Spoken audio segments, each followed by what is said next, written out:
Hello everybody, welcome to our second explanatory video that corresponds to paragraph 7.3, in which we will analyze braking situations further, and this time we're going to specifically look at the context of traffic and making emergency stops.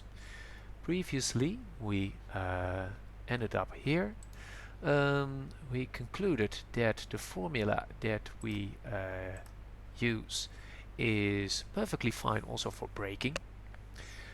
We just have to realize that in this case it is v end that is 0. So this time the first bit of the right side of the equation drops out and we're left at m times v. We can ignore the minus sign. The right side is also called momentum, and the higher the momentum is, the longer it takes you to stop. Now let's look at the following situation. A car is driving from the road. All of a sudden the driver has to make an emergency stop. Now there is a factor that determines the braking path, but it is not in our formula. Because you not only have to brake, you first have to see that you have to do anything at all. You need to realize there's a blockade or something. For example, another car that has crashed. So a very important factor is your reaction time, which is basically the time between you seeing that you have to start braking and that you actually start that braking. And during that time, the car continues to move at constant speed. So it is pretty important that you have a quick reaction time.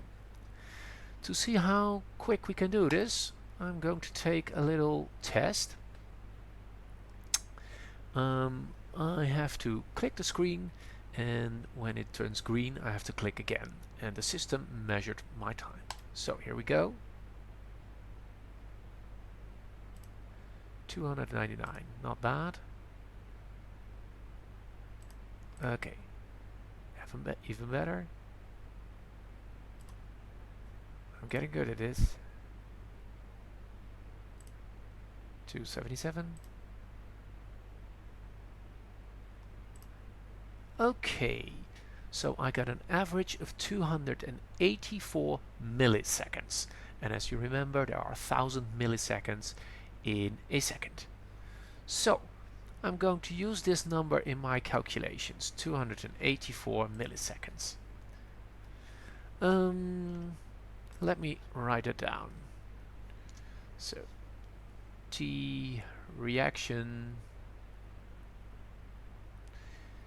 is 284 milliseconds, which equals 0.284 seconds. And during this time, a car traveling at 120 kilometers per hour will just continue. I want to calculate how far does it move in this time. To do this, I first need to convert 120 kilometers per hour to meters per second. And as you might remember, you can do this by dividing by 3.6. And this will give me 33 meters per second, rounded off. Now, the distance traveled can be calculated with S equals V times T. 33 times 0.284,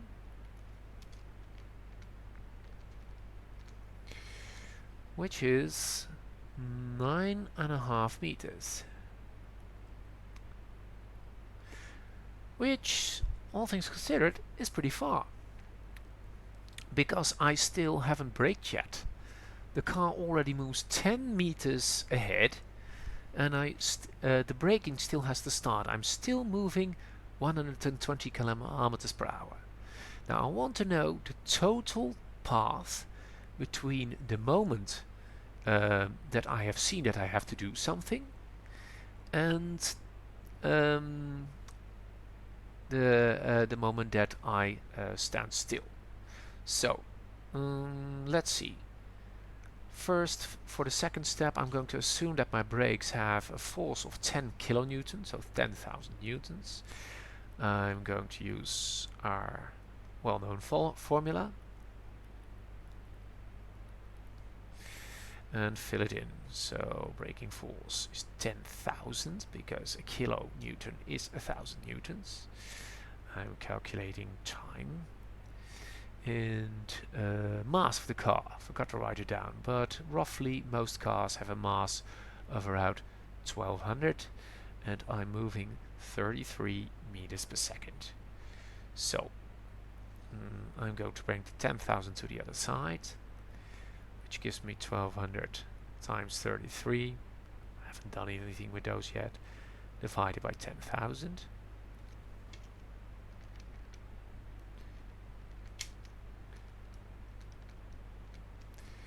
Okay, so this gives me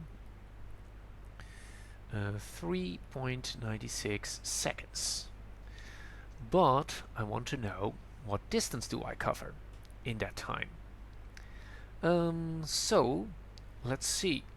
We can calculate covered distance if we know average velocity. In this case, I don't yet. I know the velocity with which I start, 120. However, as you may recall, average velocity equals v start plus v end divided by 2. And v end is 0. Our starting velocity is 33 divided by 2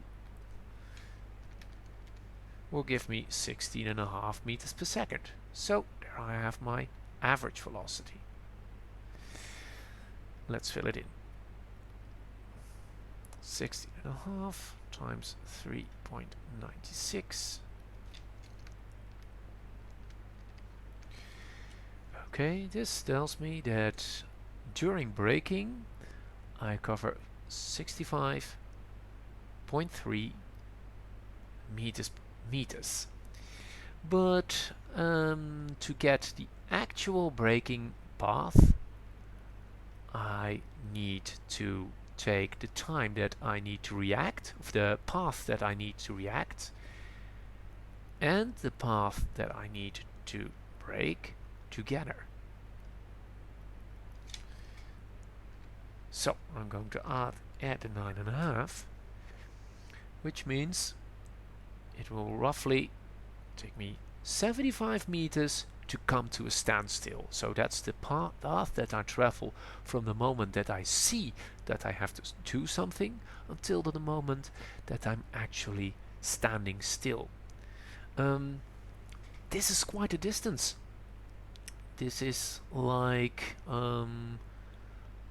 let's say, the entire corridor at school, 75 meters. Often they say that to drive safely on a highway, you have to keep 2 seconds distance. That basically means the distance you would cover in 2 seconds. You can actually see from this that that is much too short. Braking alone would take you 4 seconds, not 2.